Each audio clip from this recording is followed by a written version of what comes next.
SimWorld presents Around the Table with E and the Fat Man.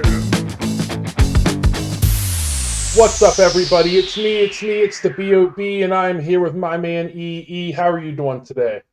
I'm good, Bob. Having a nice weekend, although I am in the frozen tundra currently of northern Illinois, about 20 degrees out on average this weekend. So I'm bundled up. I'm drinking tea. I'm hanging in there. How about you? I wish I was in the frozen tundra somewhere, man. I miss the snow. It was supposed to, well, we all know that when it comes to weather that they're never anywhere close to being accurate. No. We were supposed to get some snow this coming Friday, but they've already called that off, so we'll see. But this is Around the Table with E and the Fat Man. I am the Fat Man. That is E, and That's me. We just come in here and talk a little bit about whatever we really want. But this week's a little bit of a special episode. E, you want to tell everybody what this week's episode's about? Well, yeah. I mean, I think as folks know, we've been getting a large influx of new recruits into the game. A lot of exciting 16-year-olds, some 17-year-old kids, even some 15. We have one 15-year-old. His 16th birthday to talk about today. There's a lot of them. We certainly can't get to all of them. In fact, let's just talk about 4 right now. Don't want to take up everybody's entire day listening to this, but we've got, like I said, a lot of great new recruits coming in. We've just picked 4 to talk about here today, and first 2 we've got are international players. Well, they might be playing in the United States for SimWorld Hoops, but they are internationally born, bred, and based. First one up, Gil Blumenstein, newest signing for the Indy Stripes. Coach Javad Storm continuing to make a name for himself, second year leading the Stripes. And in Gil Blumenstein, he's got a nice-looking 6'9", almost 200-pound kid, and out of Israel, Gil is. And Gil is an athlete, first and foremost. He might be the best athlete on Indy this year, so he's going to bring that, and also a shooter. 64th ranked among the 16-year-olds, Mr. Blumenstein is, young Mr. Blumenstein. But with his athleticism and his shooting ability, I think that this is somebody that we're going to be talking about a lot more over the course of the season. Yeah, and I want to bring a little more spotlight to where he's really from. That's Kiryat Moskin. I'm pretty sure I said the last part of it wrong. I think you did. Kiryat Moskin. I apologize, but Kiryat's fine. Kiryat is fine. I talked to him a little bit over the weekend. I just wanted to get to know him a little bit and why he's here. Like, that's one thing we always wonder, like, how'd you get here? Why are you here? And he actually had said one of his friends named Aton introduced him to the league. And when he looked into it and he wanted to join, he seen Coach Javad Storm as a good mentor and decided he wanted to join and he wanted to play for Coach Javad Storm. I remember you telling me from the interview, Bob. Yeah, he is a huge fan of Coach Storm. That is why he's going to the Indy Stripes. I'm impressed. Coach Storm, again, kudos. Already got a nice recruiting class, and we're going to come back to the Indy Stripes. Another kid here at the end of our talk, but I remember as well you mentioning that Gil really wants to put Israeli basketball on the map. And Israel actually is a very big basketball playing country. It has a good hoops culture there, and Gil certainly has a shot to do that in Indiana. I think with SimWorld Hoops coming up this year. Yeah, I mean they have the Israeli Basketball Premier League. Honestly, they don't have a lot of immediate names that jump off. Actually, not Israel. I would say Kiryat doesn't have a lot of names that really jumps off the board. I think from what I had seen, probably the most accomplished Kiryat player is Shuki Schwartz. Shuki Schwartz, 6'5" forward. He played for the Israeli Basketball Premier League back in the day, probably your day. The 1890s, huh? The 1890s. But Shuki was on the first ever Israeli. They won the European Championship in 76, 77. He was on that first. That was our first championship. I'll tell you one thing, just because I know you love history. I think you love history. You love passing along history. A little bit about Gil. When I was talking to him, he'd actually mentioned he's also a swimmer, and they actually have, I would say, a fairly accomplished swimmer. He's only 22 years old. He goes to, I believe, the University of Minnesota right now, which, man, I wish I was there. I'm sure they're getting some snow. Nice and cold. All I was saying is I seen what some of Buffalo's getting, man, and I want to move Oh there. yeah. I would love to move there.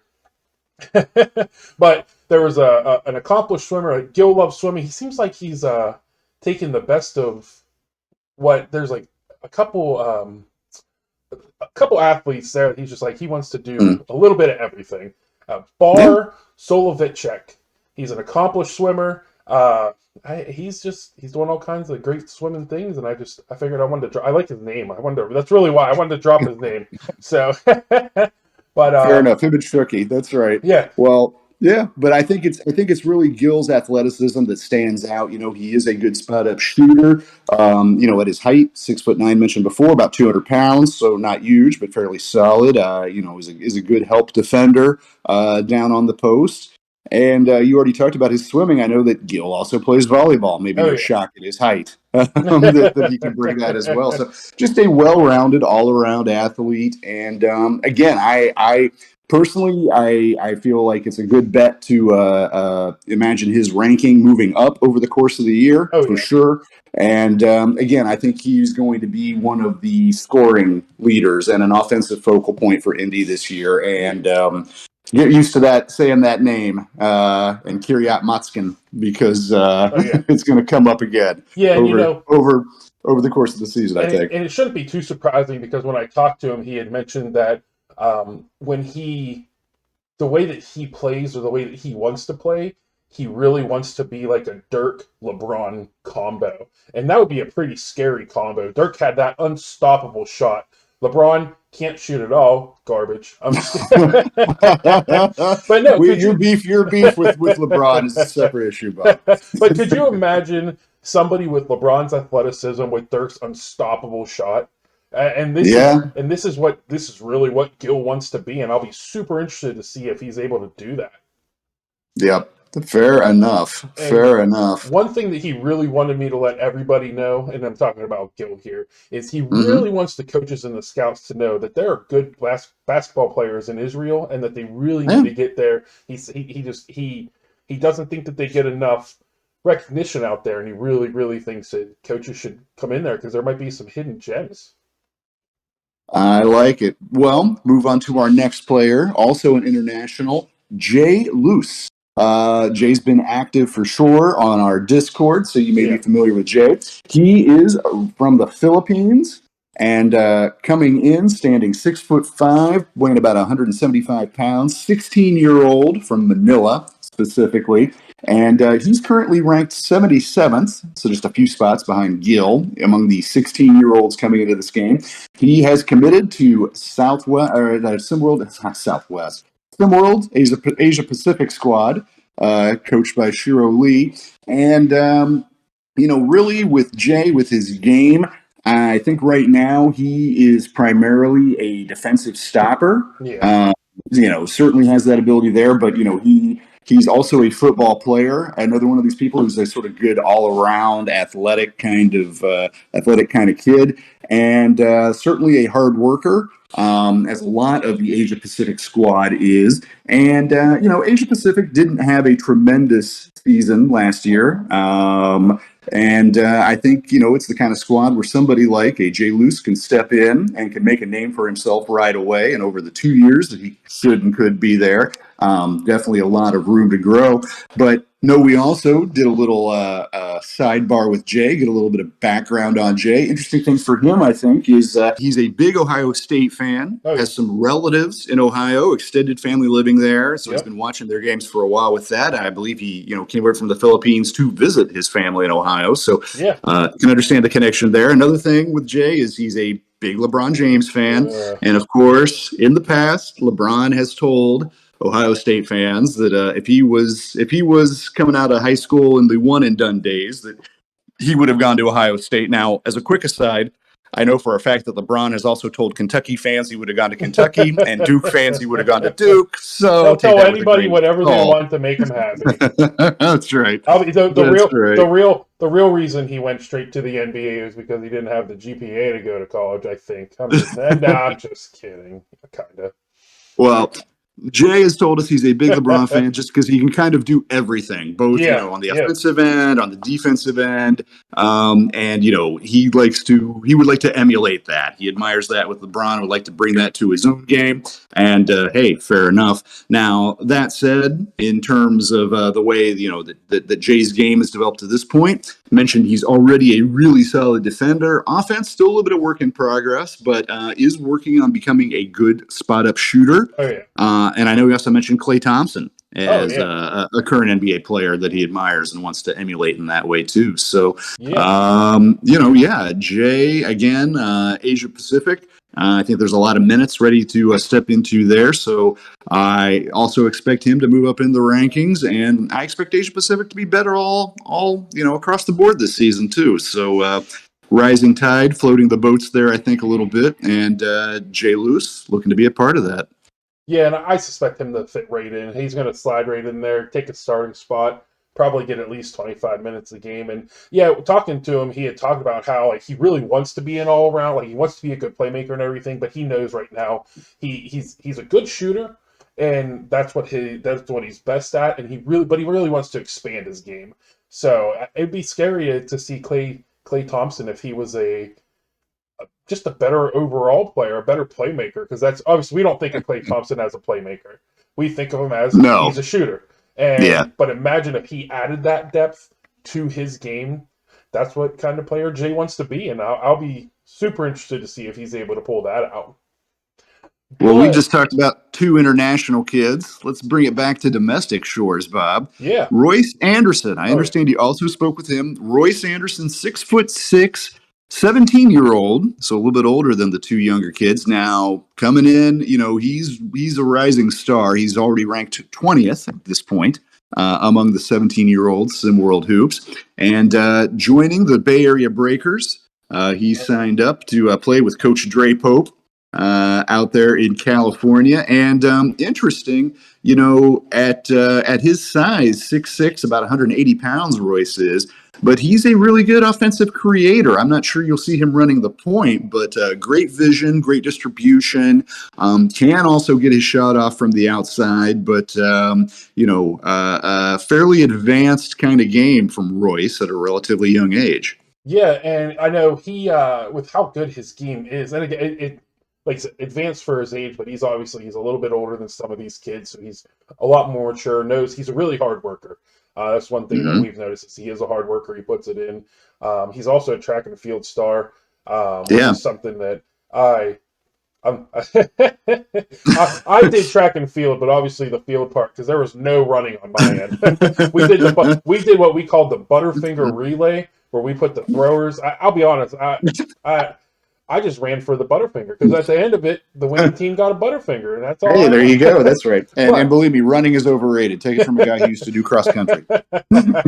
Well, but yeah, like you said, he's advanced for his age. He's a good playmaker. I don't want to call him a Ben Simmons type, just because we've seen where that's gone over the last couple of years, and I feel like that's throwing something negative on Royce's name. But skill wise, minus the shot create, he can create shots for other people.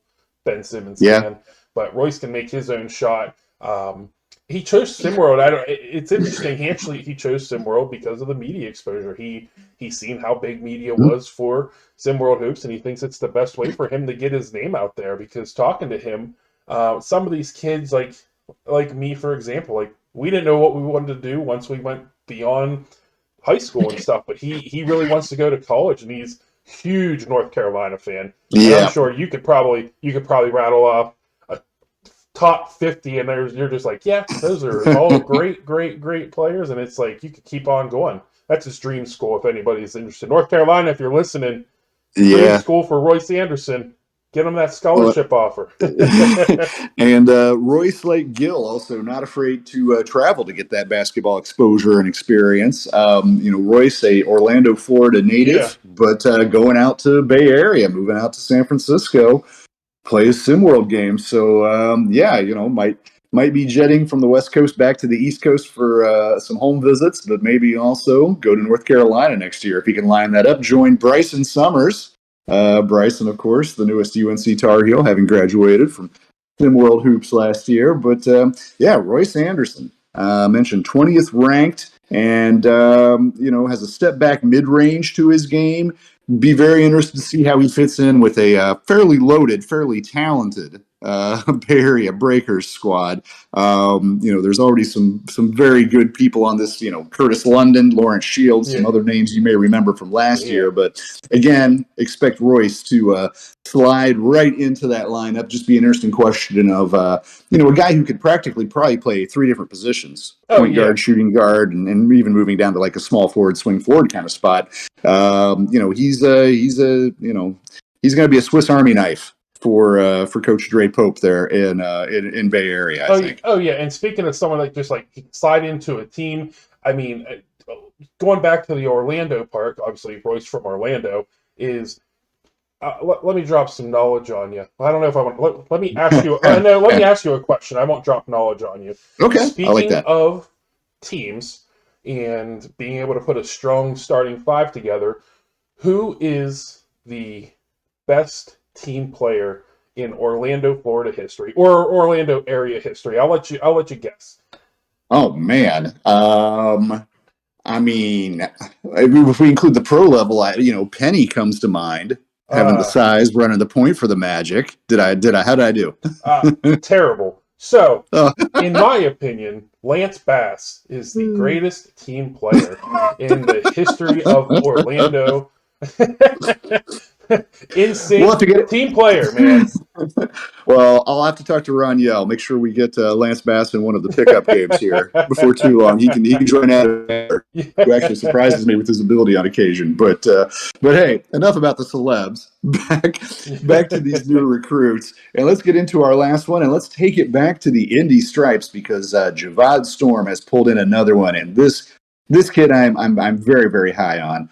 Reza Red, only 15 years old, folks. Just 15 years old, hasn't even hit his 16th birthday. Already ranked 9th among the 16-year-old class, however. He's a cheat code. 6'10", getting up on 240-pound big man. Already has a pro kind of body at that young, tender age. And this kid's just, he's just a paint monster, really. Can protect the rim. When he's not playing basketball, he enjoys weightlifting. What does that tell you right there? This is somebody, and he's dedicated to it as well. It is an off-court interest of his. Already a great defender.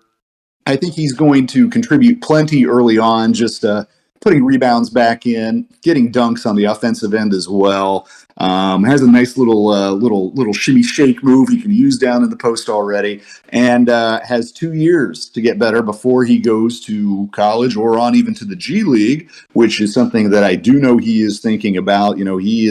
He's got his mindset that he's going pro, and with his physique and his abilities, I would say that is keeping your eyes on the prize, young man. You do that. But the Indy Stripes. Let's not ignore this either. Indy's fairly loaded this year. Again, Coach Storm has done a great job fattening up this roster. Reza Red going to be a big part of that, and I expect him, as young as he is, to start in the post from day one his entire Indy Stripes career. Yeah, but speaking of how loaded Indy Stripes is this year, I will be really interested to see if a player like Brian Wilder sticks around. Because obviously there's already some tension there between him and Jay, and he was one of the bright spots, I think, of that team last year. And if he feels like he's not going to get that chance to shine, I feel like he's going to go somewhere where he's going to get that chance. Yep, just 5'9", Brian Wilder, but the point guard engine for that team. There are other recruits coming into Indy who could maybe take on some of that role. You've got Malachi Booth coming in out of Georgia. You also have Sean Chapman Daly, who can maybe kind of take some of that role on. But Brian Wilder, potential key piece. If they were to lose him, just from having, again, kind of like the right pieces to make the puzzle, that would be a big loss for Coach Storm, no doubt about it. For sure. Well, I think we gave those four players a good little spotlight, and hopefully it got the world to know a little bit more about them, and just know they're not the only four we're going to do this on. So if your name didn't get mentioned today, don't don't get mad at us. You'll get your time. Yeah, and we want to thank those 4 players as well for answering some questions, allowing us to get a little bit of background and deep dive info on them. And again, if you are listening and if you are a new player in the SimWorld universe, keep in mind we might be reaching out to you too, and any info you can get us will help. And we love to shine our little spotlight on you here. But finally, before we go today, Bob, we should mention again, you've probably seen the news on SimWorld's Discord, but while all 4 of the players we've been talking about here have signed up for teams, Indy Stripes, Asia Pacific, and Bay Area. Currently, signings have been suspended. A new signing period will be opening up at a date in the future for everybody out there who is not signed on to a team yet. January 16th. There you go. The man with the knowledge right at his fingertips right there. So some key guys, the James brothers, for instance, etc. If anybody wants to sign up or potentially move around, that would be Brian Wilder's first chance to move out of Indy if Bob's fears and prognostications turn out to be correct. But for everybody else out there, remember we still got lots of pickup games going on. Communication with coaches still going on.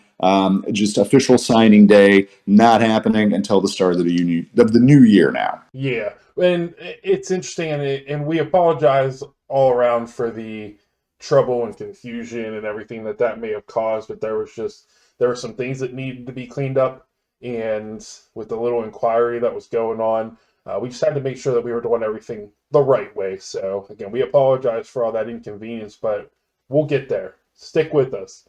But I do want to, this is a very interesting, I wanted to drop, before we actually go, during my research for some of these players, I came across a fun tidbit of a former NBA player, and I just feel like everybody needs to know this. So, speaking of Orlando, Daryl Dawkins. Daryl Dawkins is from Orlando, Florida. Chocolate Thunder. Chocolate Thunder.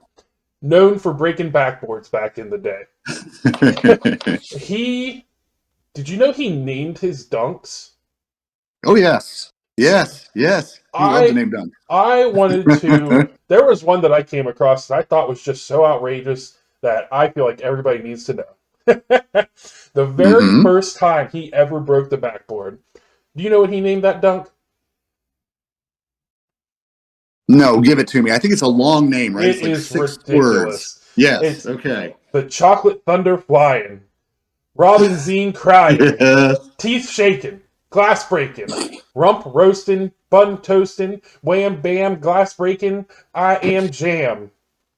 Okay, sir. You keep, you do, I know he has passed away, but you do you, man. You do you. Yep. But Daryl Dawkins, one of the very first high school to pro, by the way, players out there. And yes, the man was a brick wall of a human being with athleticism who could rip backboards down. Oh, yeah. Yes, and humiliated Dave Corzine, former DePaul standout, excuse me, Dave Corzine. Yeah, worth looking up on YouTube, folks. Yeah, I wouldn't say they banned breaking backboards, but because of him, you get fined and suspended and stuff because of breaking backboards. That's right. But thank you so much, everybody, for listening. Thank you, Royce. Thank you, Gil. Thank you, Jay. Thank you, Reza, for talking to us. And thank you, Bob. Oh, yeah, thank you. Thank you. Without you, this wouldn't even be a thing. It'd just be one side of the table. It would just be one side, and that can get really boring. I love hearing myself talk, but it'd still get really boring. I guess I could play two people. But thank you so much, everybody, for listening. Really hope you guys have a good rest of your weekend. We're out. Later.